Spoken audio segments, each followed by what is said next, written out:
Hi everybody. Today we're going to talk a little bit about trigonometry.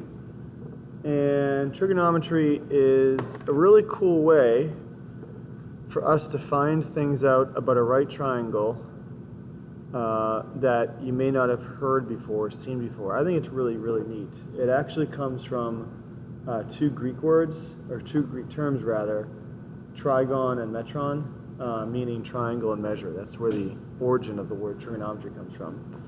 And trigonometry revolves around basically a relationship between what we call theta, which is an angle within a triangle, and ratios that exist within these right triangles. And you'll see in a moment. So let's say we have a right triangle here. Okay. So here's a right triangle. And we know it's a right triangle, obviously, because of the right angle here. And let's say we have, I don't know, let's say the hypotenuse here is 12, and let's say, let's call this 8, I guess. We don't know what that is. Now we could find that, obviously, using Pythagorean theorem. We're going to put a symbol here called theta. Okay, that's what that symbol stands for. Let me zoom in here so you can see a little better. Okay. So, yeah, here's just a little example here. So here's theta, right? And here's some sides. Now there's something we talk about called trigonometric ratios, and there's 3 trigonometric ratios, okay? There's sine, there's cosine, and there's tangent, okay? And there's relationships that exist within these, okay? So I'm gonna write down these ratios, and we'll go back into it. But anyway, sine of theta would be opposite. And this is not going to make a lot of sense at first, but it will in a moment, I promise, over hypotenuse. Cosine of theta is going to be adjacent over hypotenuse. And tangent of theta would be opposite over adjacent. Okay, now these are called trigonometric ratios, these right here. Now, what this does is it tells us that the sine of whatever this angle is equal to the ratio of the opposite side, so the side that's opposite theta, over the hypotenuse of the right triangle, okay? The cosine of the theta would be the adjacent side over the hypotenuse, and then the tangent would be the opposite side over the adjacent side. We'll go over that in a moment. So yeah, actually, you know what I can do? I can draw a little picture here. We'll go back to the example in a moment. Got a little ahead of myself.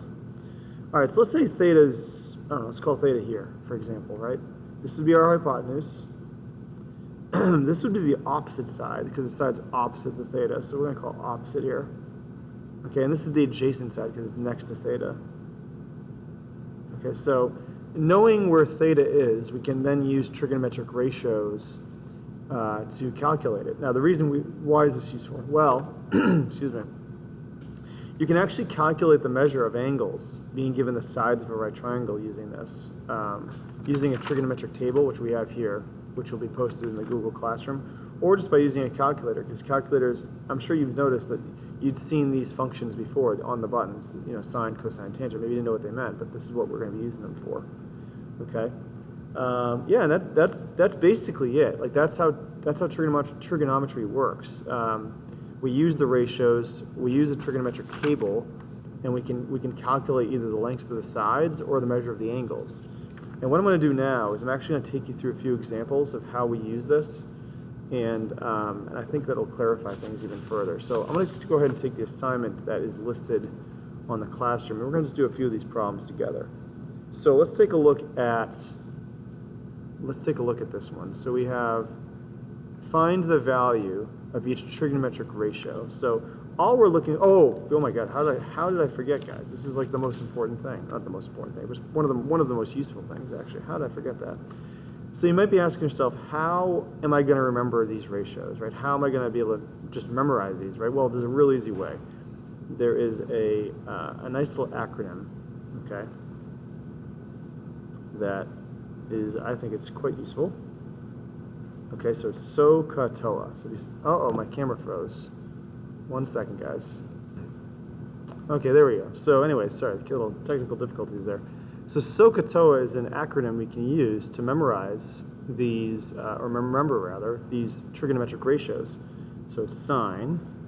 So sine is equal to opposite over hypotenuse. So opposite over the hypotenuse. And then cosine is adjacent over hypotenuse. So cosine adjacent over hypotenuse. And TOA, tangent is opposite over adjacent. So tangent is opposite over adjacent. So this is a cool little acronym you can use, SO, CA, TOA. So is sine is opposite over hypotenuse. CA, right, is cosine equals adjacent over hypotenuse.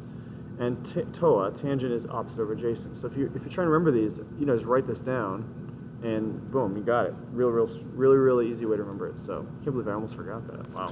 Okay, anyway, let's get back to the examples I want to go over with you.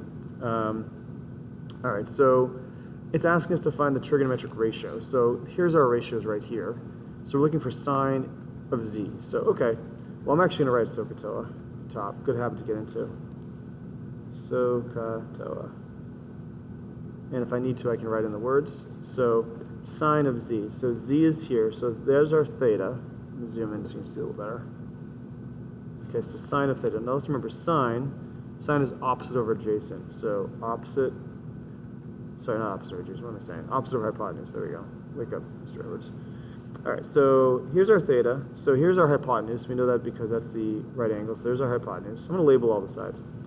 That would be our opposite. And this is our adjacent because it's next to the angle.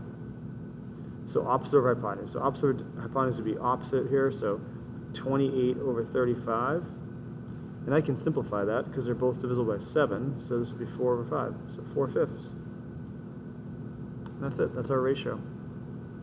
Okay, let's do one more. Let's go ahead and we'll do cosine of A here, number 4. So cosine, let's go back to our examples here. Cosine is adjacent over hypotenuse. So I'm going to say cosine of theta equals adjacent over hypotenuse, just as a reminder. So A is where our theta is, straight down there. All right, so this is our hypotenuse because it's opposite the 90-degree angle. This is our adjacent, and this is our opposite. So it's adjacent over hypotenuse. Okay, so cosine of theta equals an adjacent's 9. Hypotenuse is 41. And that's it, because you cannot simplify that. So that's our trigonometric ratio. Okay, let's go ahead and check out some of the other types of problems we got here. Let's try one of these. So find the missing side. Okay. Let's go ahead and start right from the beginning, I guess. So, all right, so we have theta, and they actually give us the measure of the angle. So this is going to be interesting. All right. So find the missing side, round to the nearest tenth. Okay. So we're going to actually use our trigonometric table here. All right, so this is our theta. And it looks like, let's just label all the sides. So this is theta, this is the 90-degree angle, so that means this is the hypotenuse. Okay. This would be the adjacent. And this would be the opposite, because it's opposite the theta, so opposite. Okay, so it looks like the two sides that we have are opposite hypotenuse. So if we go back to check, opposite hypotenuse is actually going to be our, let's see, our sine, right? So sine of theta equals opposite over hypotenuse. So 69 degrees. So sine of 69 degrees equals x over 14. Because that's our opposite to x, and then 14 is our hypotenuse. So we're just going to solve this algebraically. So sine of 69 degrees. Now, if you have a calculator, you can plug that in and get that value. It's really quick and easy. If you don't have a calculator, well, we have this trigonometric table we can use. So degrees is this column here, right? So we're going to go down to 69, which is here, okay? And the sine value is this next column right here. So this is the number we're going to plug in right here. 0.9336, or 9,336 10,000ths, if you want to get really specific. So that's the number we're going to plug in there. So 9,336, that's going to be the value we plug in for sine of 69 degrees, x over 14. And to solve that algebraically, we're just going to multiply both sides by 14. And that's going to give us our answer. So now, I'm not going to do that in my head. I'm going to cheat and use a calculator for that. So hold on one second. So if you have a calculator at home, feel free to jump in here.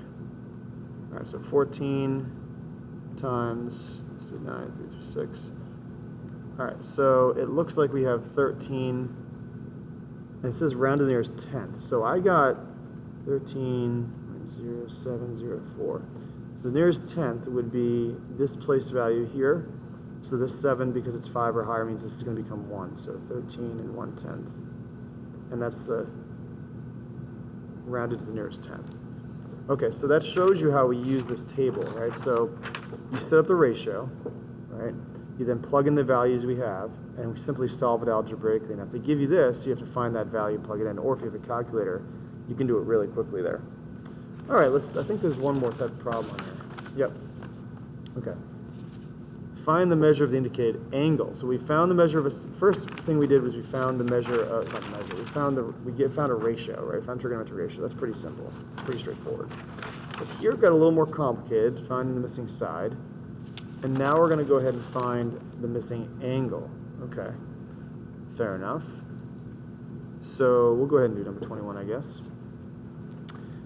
So here's our theta. And let's label our sides here. So this is opposite the 90-degree angle, so this is a hypotenuse. This is the side next to it, so that's our adjacent. And this is opposite the theta, so okay. Now, which trigonometric ratio we're going to use? We have opposite and hypotenuse, so that's sine. So sine of theta equals opposite over hypotenuse. Now, I did that kind of quickly. What I'm doing is I'm looking at the sides we're given. We have opposite and hypotenuse. And we simply go back, say opposite and hypotenuse. Okay, that's our sine function. Because these other two don't use both those sides. So that's how we know we're using a sine function, if you're wondering how I knew that, okay? And that's important. You have to be able to use that again, right? Use that acronym.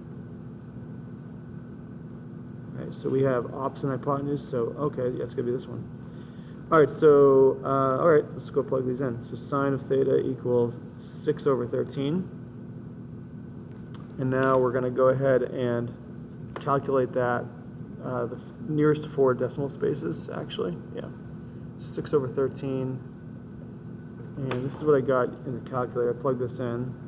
You do it by hand, but that's going to take forever. So 0.4615. Okay, so that's what the ratio was. So now we're going to go ahead and look for this value in our table. Okay, so we're looking for this value in our sine table. So looking in the sine table, let's see if I can get both these on the screen at once. I'm going to fold this so you can see both. There we go. Yeah, there we go, okay. So we're looking for this value, and it's in between these two values. It's in between this and this value. So it's in between 27 and 28. So it's somewhere between 27 and 28. Now, there is a way to calculate, actually, it's the nearest degree. Okay, so we still find out which one it's closer to. That's pretty easy. Never mind. I was going to get a little more specific, but we don't even need to do that. So the two values we have are 4540. That's 26 degrees. 27 degrees is 4695. So what we need to do is see which of these it's closer to. And there's a way to do that. Okay, so we can actually just subtract this from both values. So we can say, oh, there's some room here. So 0.4615 minus the first one. So 45.4540. And use a calculator for this. It's just going to make your life way easier. Might as well. 0.4615 subtracting 0.4540. Okay, so this is 75 ten-thousandths away. It's just, it's pretty close. Now we're going to try this value here. So because this is larger, we're going to do this minus that. So that's the first one. That's 26 degrees. The next one, we have 0.4695 minus 0.4615. I can actually do it by hand. So this is going to be 80. Yeah. So this is actually almost dead center.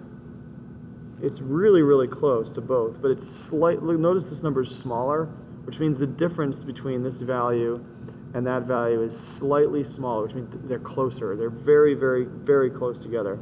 It's only a difference of 5 ten-thousandths, which is pretty insane when you think about it. So it's going to be slightly closer to 26 degrees. So we're going to say 26 degrees. Okay? So I'll just review what I did there because there was quite a few steps. So the first thing you do is assign theta. You then, knowing where theta is, you then label the sides appropriately. Once you do that, you say, okay, what sides do I have? I have opposite and hypotenuse. That means I'm going to be using my sine function. I write down the ratio here. I then plug in the values. Okay. We just calculated this to the nearest 4 spaces.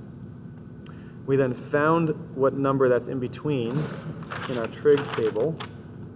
Okay. And once we did that, we knew it was between these two numbers. We wrote down those corresponding values. And then we simply subtracted this from both of them to find out which one's closer to. And that's it. Okay, so, all right, guys. So, and it's a lot. It's not simple. It's definitely something to take some practice. But I think you guys will enjoy this. Actually, usually students actually typically like this quite a bit. So, hope you guys enjoy it. I hope that clarifies things. If you have questions, please let me know. Thanks.